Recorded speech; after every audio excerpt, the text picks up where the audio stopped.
mundo sin orden, el nacimiento de una necesidad.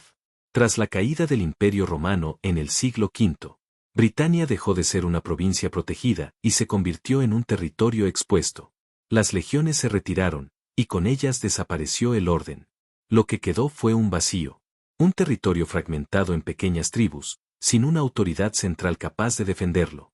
Las invasiones de sajones, anglos y jutos comenzaron a expandirse desde el este, mientras los britanos resistían como podían, sin coordinación, sin estrategia común. En ese contexto, no bastaba con un líder. Se necesitaba una figura capaz de unificar.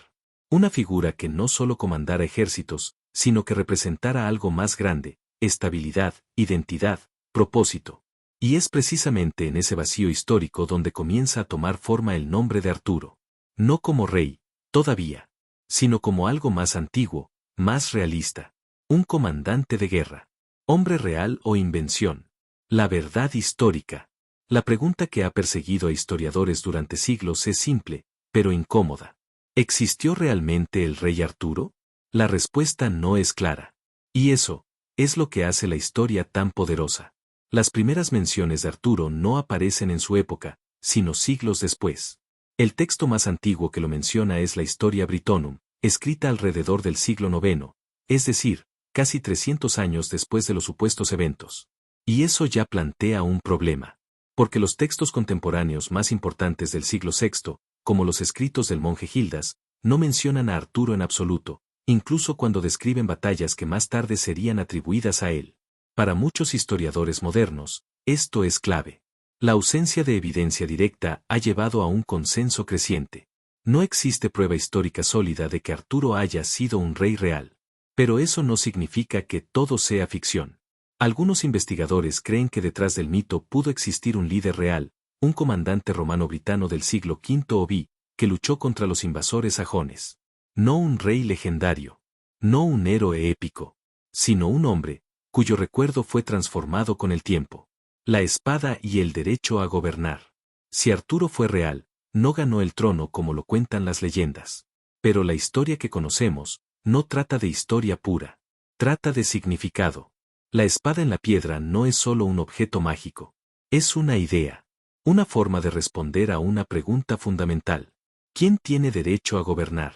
En un mundo donde el poder normalmente se tomaba por la fuerza, la leyenda propone algo radical. Que el verdadero rey no es el más fuerte, sino el más digno. Arturo no conquista el trono.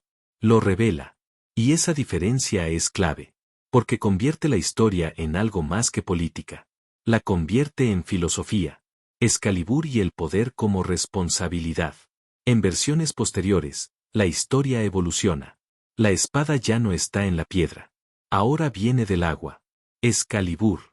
Entregada por la dama del lago, no como recompensa, sino como carga. Porque en esta versión, el poder no es un premio. Es una responsabilidad. Excalibur no hace invencible a Arturo. Lo obliga a estar a la altura de lo que representa.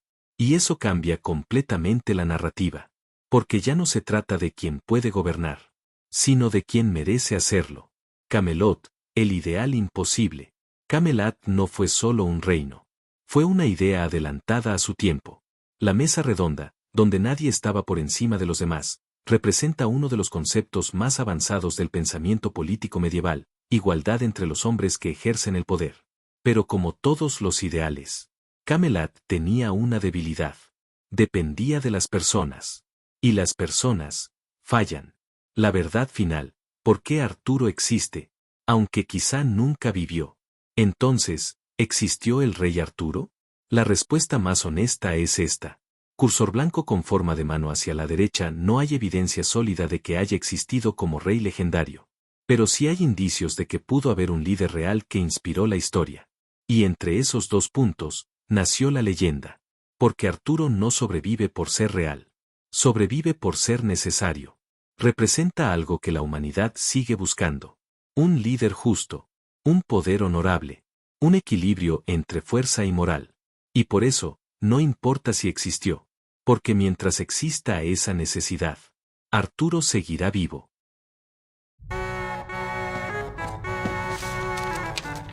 Of all the ancient tales of the island of Britain, one set of stories takes pride of place. the stories of King Arthur. Arthur, the perfect king. A warrior hero whose exploits have thrilled generation after generation, for century after century. Fearless and flawless, he's the king of a fabulous court, with a queen of enchanting beauty.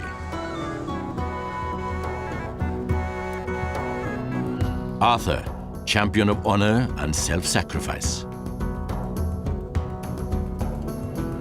His Knights of the Round Table, paragons of chivalry and romance. Their daring quests burnish the glory of their king. And they fight for justice on his behalf. Arthur's genesis may be lost in the mists of time, but his values still speak to us today. His ideals have inspired presidents and protesters, democrats and dictators, all around the modern world. Even the manner of his passing seems to comfort the defeated and downtrodden. One day, if the myth can be believed, all that they hope for may come again.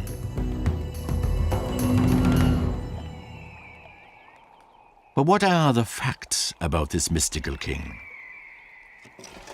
Archaeologists have scoured Britain to try to pinpoint the location of his fabled court, Camelot.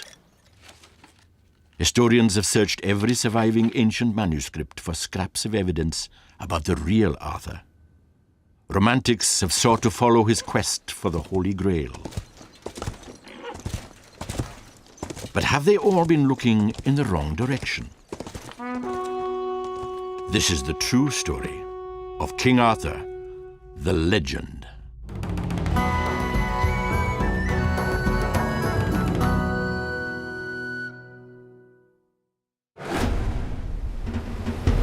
Britain, at the end of the Middle Ages, an island torn apart by civil war, desperately hoping for a hero. Off the coast of Wales, a young nobleman is sailing back from exile in France to the land of his fathers. His mission? To capture the crown of England. On the way, his sailors have hoisted a homemade flag, the fire-breathing Red Dragon of Wales, set against green and white, the family colors of a dynasty, the Tudors. Henry Tudor is coming home to do battle with King Richard at Bosworth. It's the culmination of a bloody struggle for the English crown between two power-hungry clans, York against Lancaster, the Wars of the Roses. And Henry comes proclaiming his Welsh blood and asking his fellow countrymen to take up arms with him. He claims the mantle of the Son of Destiny, the long-prophesied Redeemer who comes to restore the fortunes of the Welsh. Henry's progress is full of symbolism. Symbolism that was echoed again and again in a book published in that very same year, 1485. The book also had a young hero who would emerge from civil war to claim his destiny as king. It was one of the first volumes ever to be printed and sold widely in Britain. It came from the printing press of William Caxton, the first English printer. Le Mort d'Arthur, The Death of Arthur, by Sir Thomas Malory, tells the whole story of the king and his Knights of the Round Table.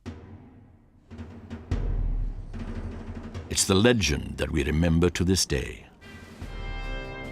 Like Henry Tudor, Arthur becomes king of all England. Like Henry Tudor, significant chapters of his story are written in France. But like Henry Tudor, Arthur's roots are in fact Welsh. In the earliest Welsh stories, he isn't a king, or at least he isn't a historical figure.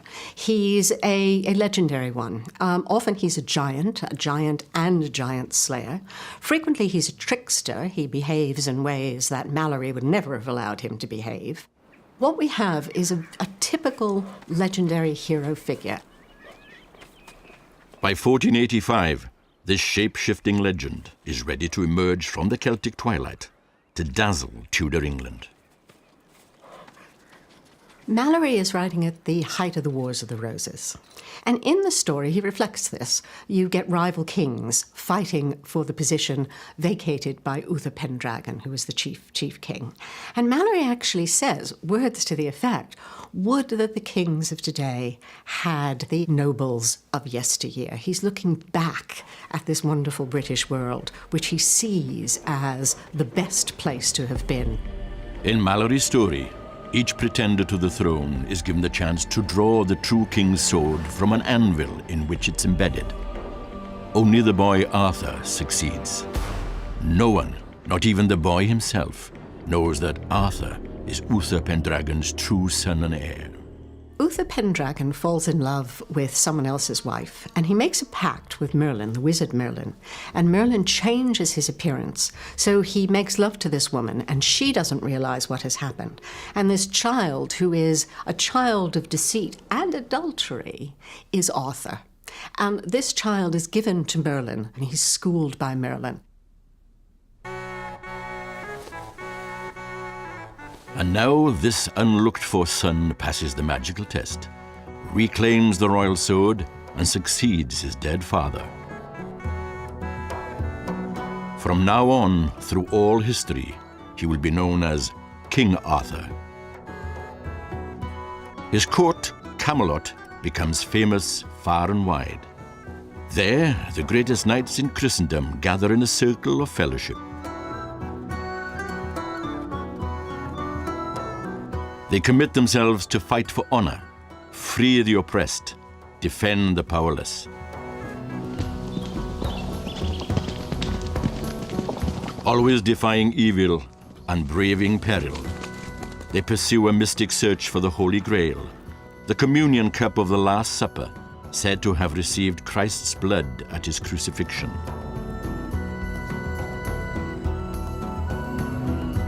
No knight is more courageous than Lancelot. His sword serves the king, but his heart belongs to Arthur's queen, Guinevere. Guinevere is involved in this adulterous relationship. She's never condemned as such. I mean, I think there's this sense that, you know, this is what women are like, which is perhaps not so much to modern taste. And it's interesting that contemporary novels of Guinevere depict her very, very different. She's a lot more verbal apart from anything else. But she is very interesting because she comes straight out of Welsh tradition, so far as we can tell, the earliest elements of Welsh tradition. She develops first just as a queen and consort, then as this figure of conflict, and then finally, she finds her voice in the 20th and 21st century, as people begin to say, well, you know, what did women do in the Arthurian legend?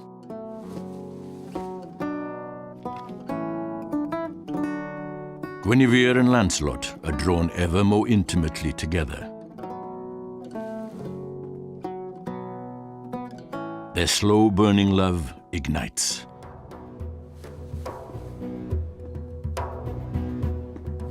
It will destroy this perfect kingdom.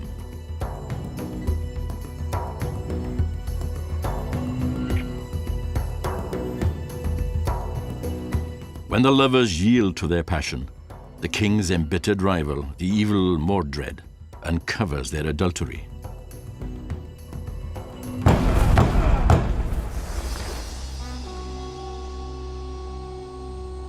Arthur's court is rocked to its foundations. The king must condemn his queen to death.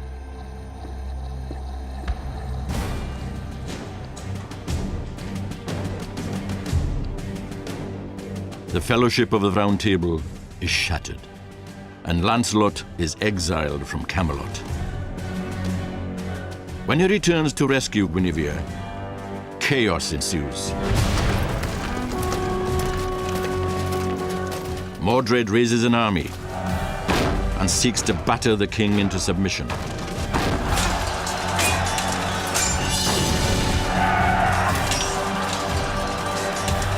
In a terrible battle, the Knights of the Round Table perish.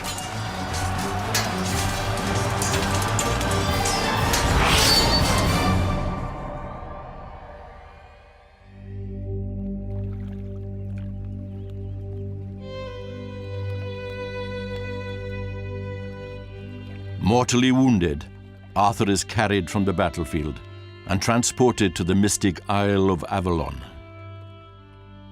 There he will sleep through time, neither living nor dead, until, it is said, he will awaken again as the Son of Destiny at the hour of his kingdom's greatest need.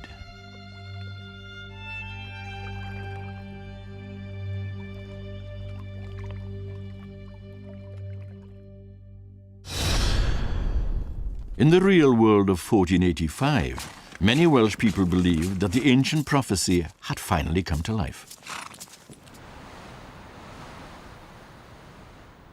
In defeating King Richard on the field of Bosworth, Henry Tudor claimed the crown of England.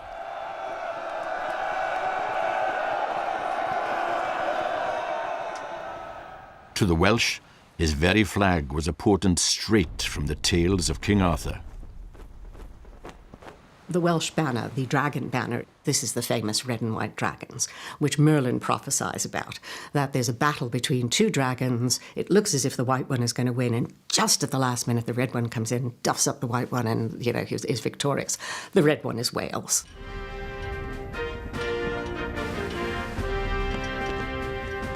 Now, while it's controversial just exactly how much of this stuff Henry actually used, his firstborn son, whom he sends to Leicester, which is in the Welsh marshes, to rule as Prince of Wales, and he gives him a very special name, Arthur. Clearly, at the dawn of the Tudor dynasty, the stories of Arthur were stories to be reckoned with. But where did their power come from? What was their origin? And what historical truth lay in them? In trying to answer these questions, antiquarians and historians have looked back from Henry Tudor's day, a whole millennium, to the time when a British king like Arthur might have lived and breathed.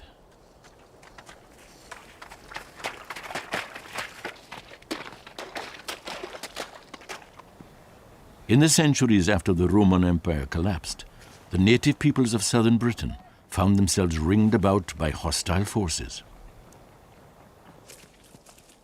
Raids from British tribes from the north, war bands from the west sailing across the Irish Sea. And from the east came powerful invaders from mainland Europe, the Saxons.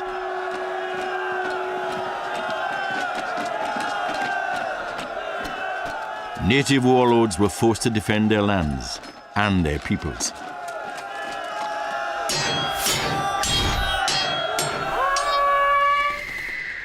Out of this period emerges a number of battle leaders, petty kings perhaps. This is the period where people try to say that this king or that king must have been Arthur, and it just doesn't quite work. But what does happen is this image of the battle leader, generous, fierce, a leader of his people.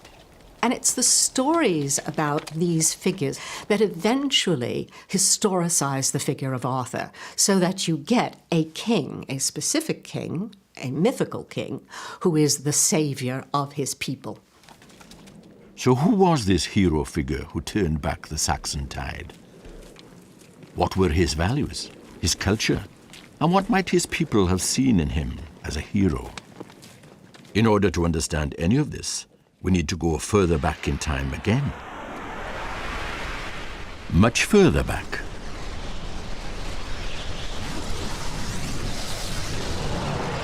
"4,000 years ago, a new people started to appear on the shores of Britain. Smiths and sages, possessed of a rare magic. They brought with them the secrets of metalworking and a culture we call Celtic.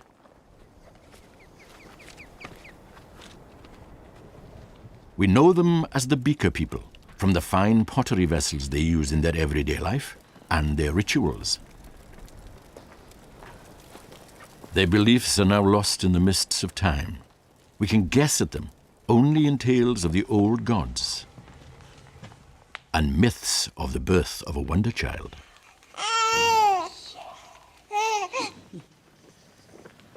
But from generation to generation, their customs and beliefs must have been passed on.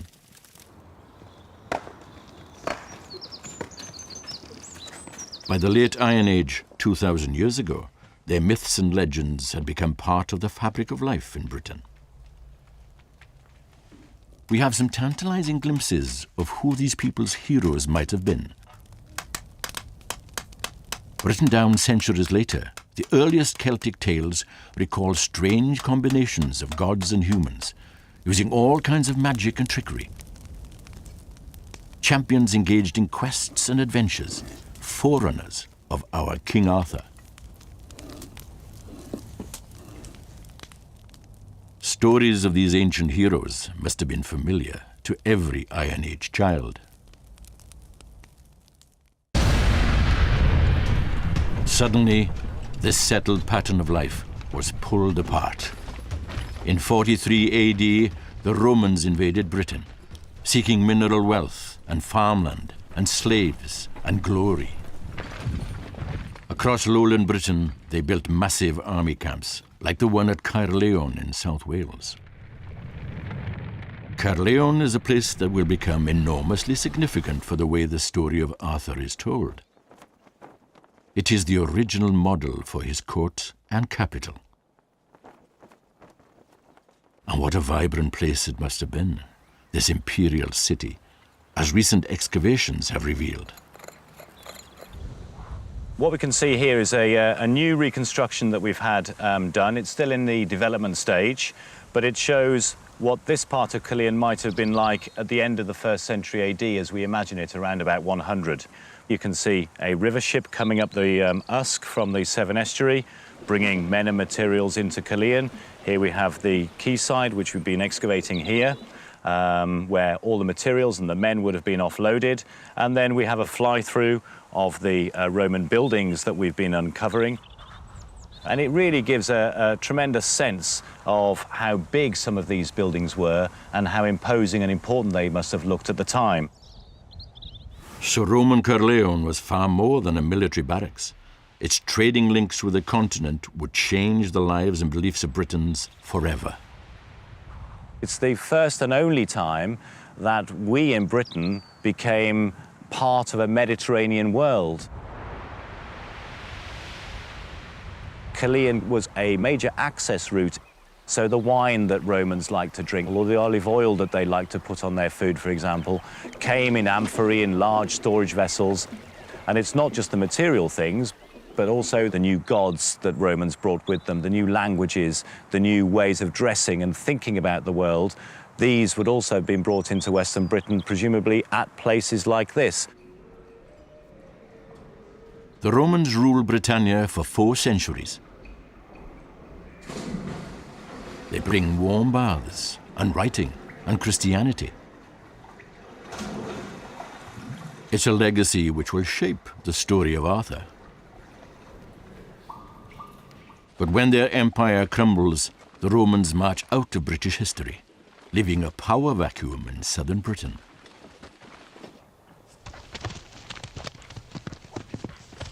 This is the territory on which native British kings were hurried into rearguard action against the new invaders.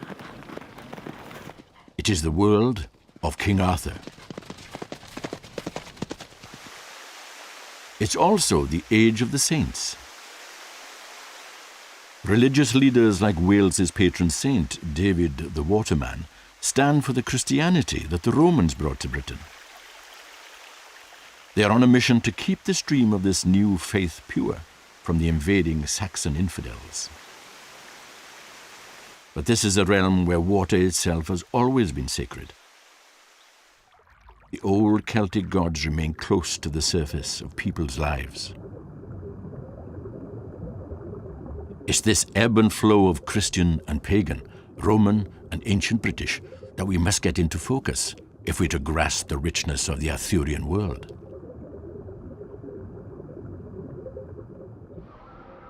But in the fog of war, as the battles with the Saxons intensify, Arthur's own identity is still veiled in mystery.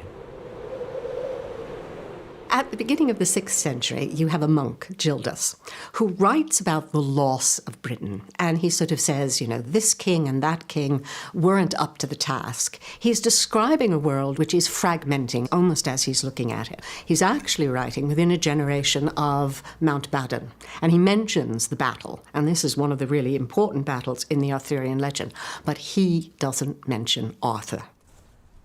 He's one of the great mysteries, one of the great hurdles you have to get over when you're dealing, particularly with the historical background of Arthur, is what is going on. Here is this monk who sort of says, well, you know, you lost Britain because you weren't living up to your ideal. Yet if you extrapolate what Gildas is talking about, what you have is the battle leader who is Arthur. Whoever it is that leads the native British at the Battle of Mountbatten, victory there halts the Saxon advance for a generation. In this breathing space, the legend of King Arthur will bloom. Today, this wooded hillside on the outskirts of the Welsh capital, Cardiff, hides its secrets well. Few would now guess that it was once one of the power bases of the ancient British, or that it has a very special place in the story of Arthurian archaeology. This little hill fort dates probably to the period around about 500. It's defended by 3 major banks and ditches, which are really quite massive scale. The finds indicate that this was occupied by people with power and status. They have imported ceramics, pottery from the Mediterranean, probably with wine and olive oil, possibly from Constantinople, from the Aegean, some coming from North Africa, from the Carthage area. Objects of status and power. Sparkling riches from an early date. Evidence perhaps that an opulent court like Camelot might have been a reality. The site was investigated by Leslie Alcock, who was the lead archaeologist in Cardiff University in the 1950s. He dug it originally because he thought it was an Iron Age site, and I think much to his amazement hit these very rich deposits of late 5th, 6th, 7th century date. The wealth discovered here at Dinas Powys led Alcock to investigate a site of similar age in the west of England. So Cadbury Hill became associated in the popular mind as the site of Arthur's court. In the 1950s and 60s, historians were trying to work out whether there was a historical Arthur. Camelot and the traditions of courtly love are clearly a much later medieval construction. So we were trying to understand the collapse of the Roman Empire, the emergence of Anglo-Saxon kingdoms, the taking over of Eastern Britain by people speaking essentially a Germanic language. And that was the kind of context that Alcock thought Cadbury and an Arthur figure could fit into. It may not have led to Camelot, but archaeology on sites like this gives us a much clearer picture of the historical world from which Arthur emerged. There is no archaeological evidence for Arthur, but when you see a little strongly built hill fort like this does give you a sense of the kind of people who would have lived here. Round about it, there's good soils, and we think they would be exploiting the resources of the local farms. They would be paying what we call food renders, the equivalent of rents, to the petty king who lived here. This is the kind of figure that Gildas denounces within the historical sources. The kings of Western Britain, who he sees as bad Christians, feeding their warriors and giving treasure to their poets. Petty kings or local heroes, the native British leaders halt the Saxon advance at the borders of the land we now call Wales. And now, Arthur finally enters the historical record. The Historia Brittonum is one of the really interesting texts in the Arthurian legend. Difficult to date. About 9th century is the consensus at the moment. But what it does is it actually presents us with a historical or seemingly historical Arthur, and it puts him in the vanguard of battles. It lists all his battles. It says what a great leader he was. It calls him Dux Bellorum. It's using the sort of vocabulary of the Roman Empire as well. This is the basis on which Arthur seems to be historical. And it's very convincing. It still sort of attracts people to say, no, there must be something historical there. Those controversies aside, what you get from this is a figure who is beginning to change from being a folk-tale figure, someone who kind of duffs up the monsters, to someone who leads men, who can save his country, who is noble and fierce, but fights human battles rather than sort of supernatural ones. The Saxons and the Welsh have fought to a standstill. Between them, no man's land.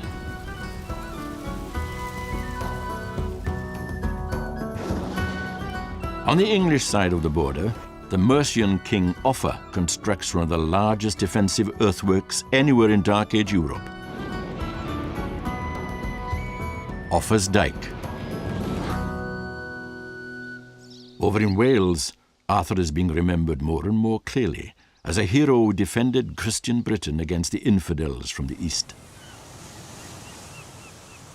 The National Library of Wales in Aberystwyth houses the wonderful manuscripts of the earliest Arthurian tales, the Black Book of Carmarthen and the White Book of Rhydderch. These stories track Arthur's legendary progress around Wales, and they record how he left his name on the landscape itself. This rocky tor in Pembrokeshire, Carn Beaker, overlooks an ancient ring of stones. Tests prove it's very ancient, dating back to Neolithic times. But in Welsh, it's remembered as Bedd Arthur, Arthur's grave, one of several places recorded by antiquity as his resting place. Nearby stands another feature associated with the king. This is Carn Arthur, or Arthur's Stone, one of a legion of places right across Wales which have some sort of reference to the life of this king. He must have ridden his horse very hard, perhaps, because there are not one but two places named after the place where his horse's hoof pressed into the earth. And it seems as if this legendary, maybe historical king has left his imprint right on the map of Wales. You could say this is just a lump of rock, but give it a name and this lump of rock is baptised. And I imagine people actually traversing what is often a very wild terrain, trying to explain why this stone was placed here, and maybe coming up with an explanation long before geologists could ever begin to explain how the ice melts and moves stones like this about. And with their sense of description, coupled with imagination, they call this place Carn Arthur. And whether or not Arthur ever came here doesn't really matter, because someone did think this place mattered enough to give it a name, and through that give it some sort of permanence.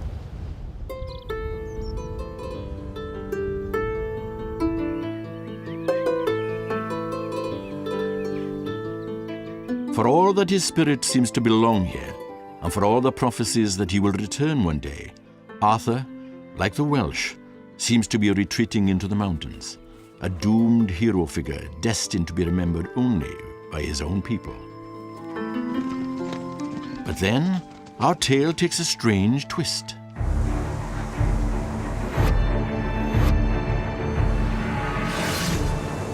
In 1066, the Normans crossed the English Channel from France. William the Conqueror takes the crown of England.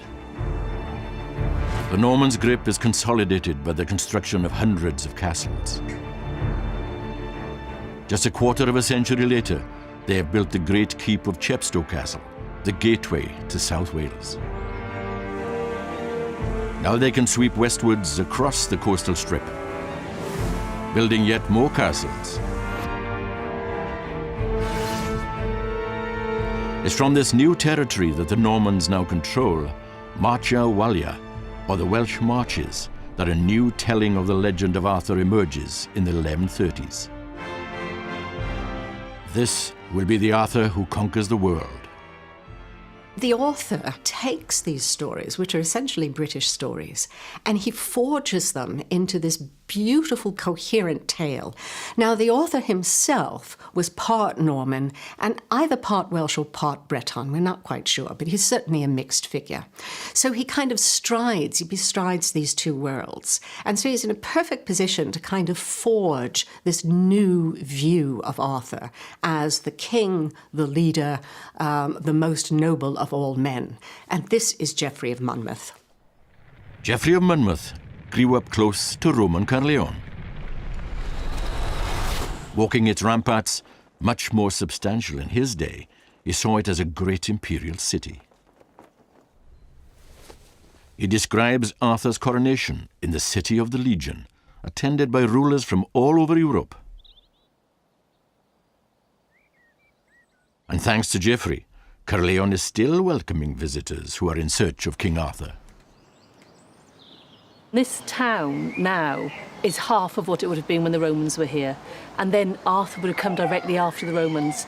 And he would have made use of this walled place with an amphitheatre that holds 5,000 people.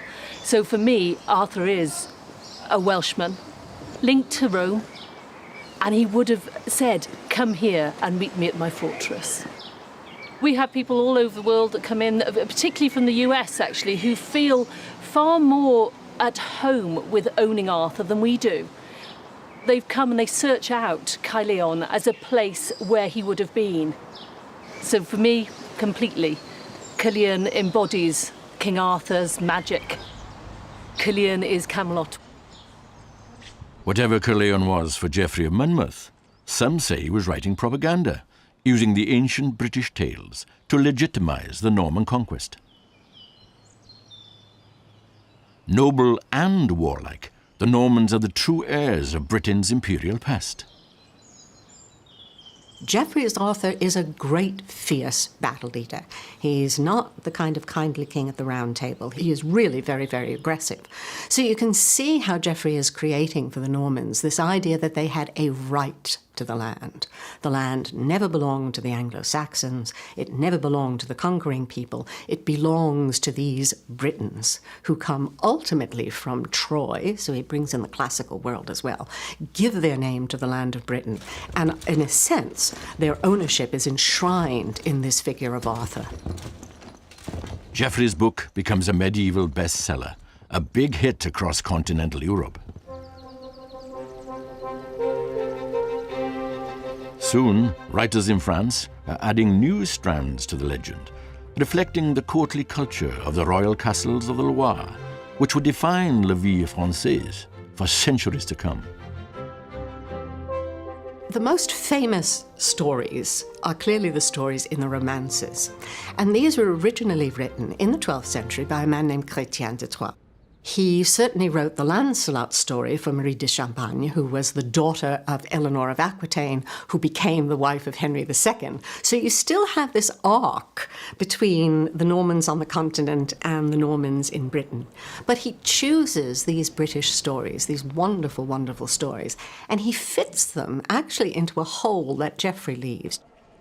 Geoffrey does say at one point that in this period of peace, the Pax Arthuriana, the best men in the world came to Arthur's court.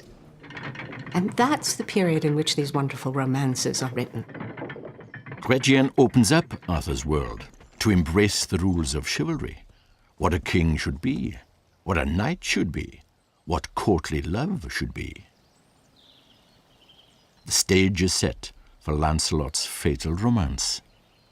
He's Arthur's right-hand man, his best friend, the best knight of the realm, the bravest knight, the fiercest knight.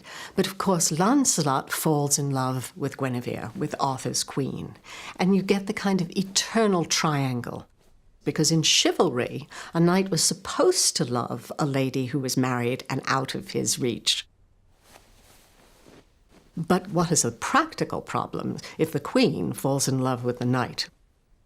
You know there's going to be conflict. Conflict, too, back in Britain. Arthur's role in legitimizing the Norman conquest is not complete. The Normans have yet to secure their grasp on the whole island of Britain, Scotland and upland Wales remain outside their direct control. A new and vigorous king makes it his mission to change all that. Edward I, Edward Longshanks, becomes known as the Hammer of the Scots, and he embarks on the biggest program of castle building anywhere in medieval Europe to crush the troublesome Welsh.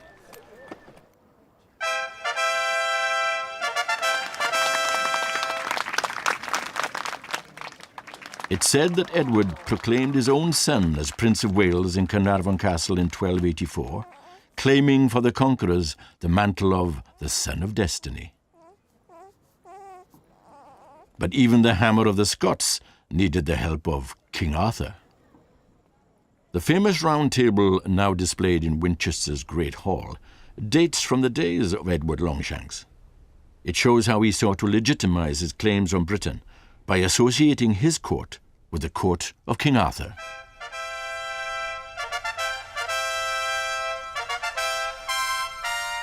Longshanks' grandson, who was Edward III, was also interested in the cult of Arthur. And of course, he takes this notion of the Fellowship of the Round Table, and eventually it becomes the Order of the Garter, these specially selected knights, the best of the best.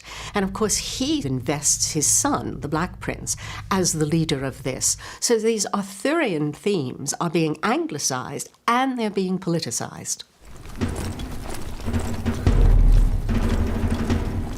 But Wales remained restless. Soon, in its rebel leader Owain Glyndŵr, it seemed to have found its own Son of Destiny. Under Glyndŵr, in the first decade of the 1400s, the Welsh took hold of a string of Norman castles. Owain was crowned Prince of Wales at Harlech, and in his court here, a new Welsh Camelot, he laid plans for an independent country.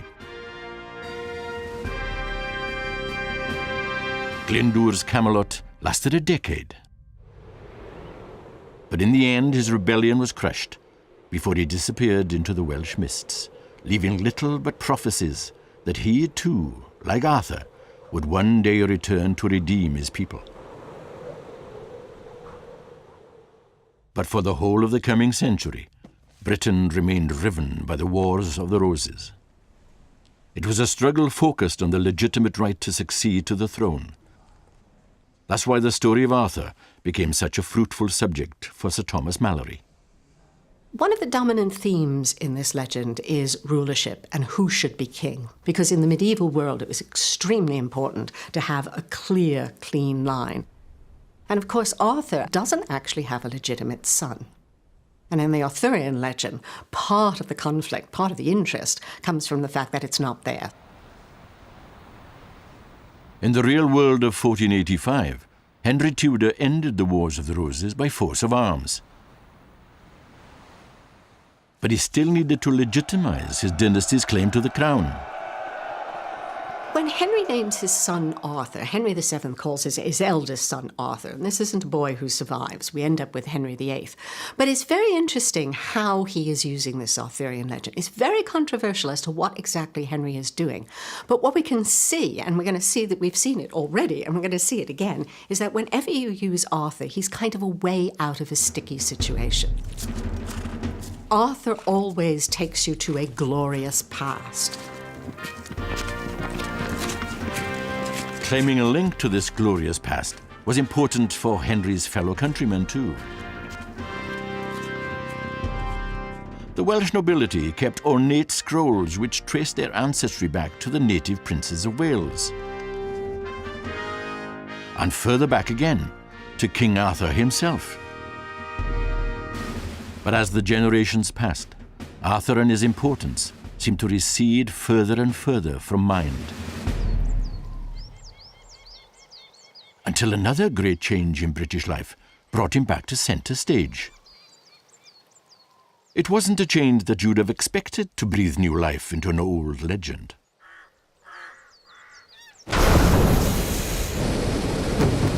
The Industrial Revolution. It heralded the birth of the modern world. Wales was one of its cradles. In the new mechanical age, notions of romance and chivalry seemed outdated. But for some, the squalor of the present was the very inspiration to reclaim the glories of the past. In Merthyr Tydfil, at the heart of the booming iron industry, one privileged incomer was drawn back to the old Welsh tales. Charlotte Guest was an aristocratic lady who was brought up in the southeast of England. She married at the age of 21, married John Guest, who was the owner of Dowlais Ironworks, but she fell in love with the tales of the Mabinogion and set about translating them into English. She says in her introduction that we should claim Wales as the cradle of Arthurian romance, that Wales really is responsible for having introduced these tales to the wider world. In England, too, there was an impulse to escape from the dark satanic mills, back to the purer, more honourable world represented by Camelot. England's poet laureate, Alfred Lord Tennyson, woke Arthur from his long sleep with a little help from Charlotte Guest. She knew Tennyson. She tells us in her diary of how she took tea in Little Holland House with Tennyson and how her translation influenced his Idylls of the King. Charlotte Guest's translation did appeal to the period, and this is what's so interesting, I think, about Arthur and about the Arthurian tradition. Arthur is in a way shapeshifter, and the fact that we know so little about him as a historical character, that it's been easy to push him into these various roles and for authors to use him. I'd argue very strongly that behind the Arthur of Malory and Tennyson, Geoffrey of Monmouth, there is a very Welsh Arthur, and that is the original Arthur. Now, this Welsh original goes global. He appeals to all sides in the great ideological conflicts of the 20th century. In Nazi mythology, the SS were the Third Reich's Teutonic Knights, Arthur's true heirs. Hitler's lieutenant, Heinrich Himmler, was obsessed with Arthur. He designed a Camelot for his senior Gruppenführers in the castle of Wewelsberg in Westphalia. The focal point was a huge round table. J.R.R. Tolkien took a different view. In The Lord of the Rings, Arthurian figures wage war against fascism. There's a quest, a fellowship, the guiding hand of a wise wizard, and the return of the king. All to protect Middle-earth against an evil dictator. But it was in the 1960s that the world's most charismatic leader became associated with King Arthur. Camelot was a byword for the White House and to President John Fitzgerald Kennedy, a modern-day court of honor and idealism, with a visionary leader ready to guide his people through the dark days of the Cold War. Never have the nations of the world had so much to lose or so much to gain. Together we shall save our planet, or together we shall perish in its flames. It was his widow Jackie who latched on to this image of the White House as Camelot and promoted it in the grief-filled aftermath of Kennedy's assassination. Americans are very attracted to Arthur because he's the good Middle Ages. Americans are slightly suspicious of what is happening in Europe, wars and kings and all kinds of things. But this glorious past, this fictional past, they can deal with because here is might for right. We ought to have good leaders, and we ought to have people who support the good leaders. And of course, the Kennedy era ends in a curious parallel to Malory, in that Kennedy was just so full of promise. Whether he would have fulfilled it or not, we don't know. And that's the point. Because he dies young, and we kind of think, what could have been?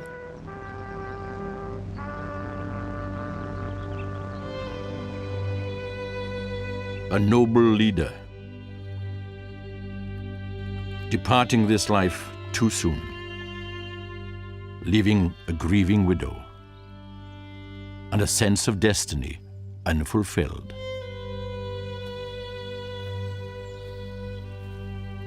But the prophecy remains. One day he may come again.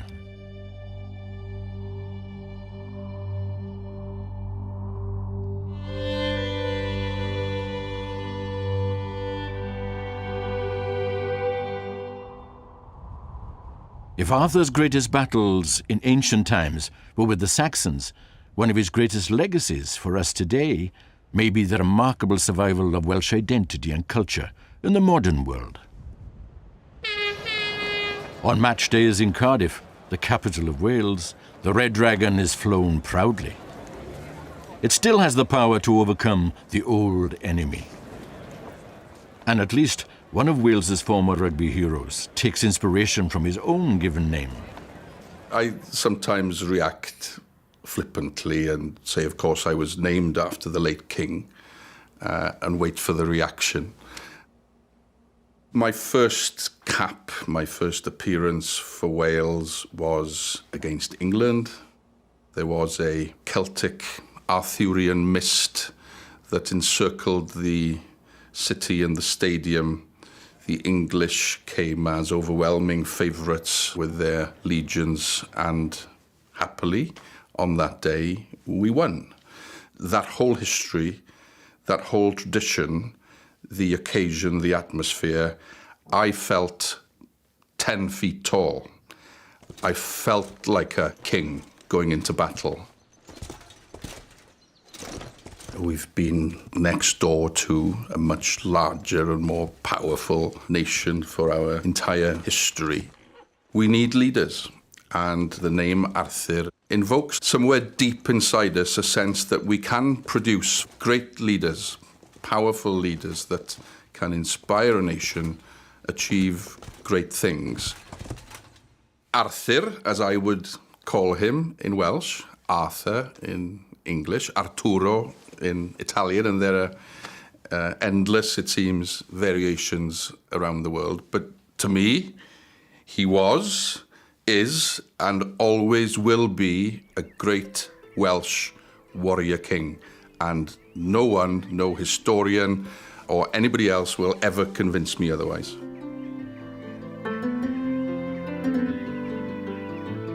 King Arthur may be Wales's greatest export.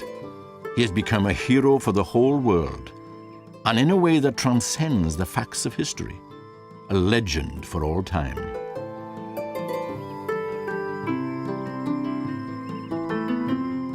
He is a mythical figure, placed in history over and over again, because of the power his story wields to shape that history. He remains King Arthur, the legend. Who was he? Well, he wasn't a historical figure. He's a legendary figure who becomes historicized. And he's perfect. He's the legendary hero. He's the fighter. He's the trickster. He's the giant slayer. It's so easy to historicize that character. And what makes Arthur so powerful is that you can historicize him in different periods. He can be a 6th century king fighting the Saxons.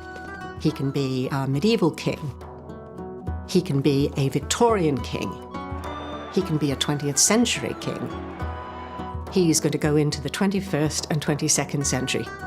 He's absolutely the perfect figure to project onto him all our ideas of nobility, order, good governance, beauty and romance. It is absolutely the perfect myth